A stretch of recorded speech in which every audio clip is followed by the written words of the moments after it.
56, Covington kid. Was really good. I think they're solid up front. Those two corners are really good. They play them a lot of press man coverage, and there's a whole lot of green grass behind them. But they do that for a reason. Those kids are really good players. Very. I was a player and then a graduate assistant when he was on staff at TCU, so got a lot of respect for him, and I'm not surprised that Rice is doing as well as they are.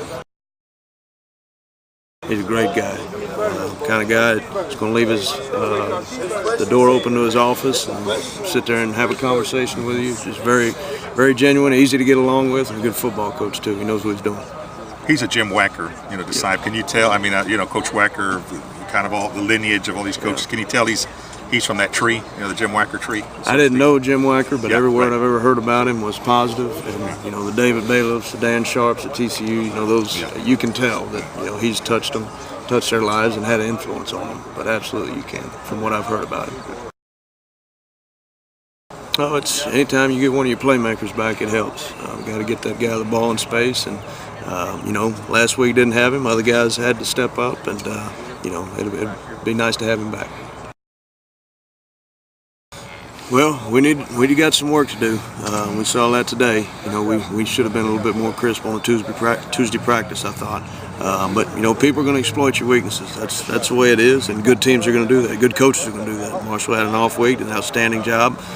When that happens, we got to make adjustments and respond. So the same thing's going to happen this week. So we've got to do a good job of being ready for what they bring and move the football and score points.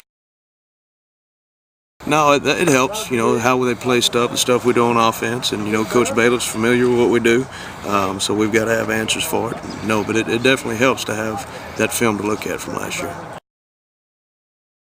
It's one of them things, you forget about the last one, go to the next one. Try to build on the things you're doing good and correct the things you're not. And, he had 3 interceptions last week, 2 of them tipped balls, you can't control that. So, we told him that on the headsets after that happened. Hey, shake it off, play the next play. One poor decision, we've got to cut those out, and he knows, and he will. No, Eric's our guy, and he puts us in the best situation to be successful. So he's gonna go as long as we got a chance to win the football game. It's valuable experience, Tucker, to get in there. So number one, we don't want to get Eric hurt. Number two, we give the backup valuable game experience that's going to carry over the next season.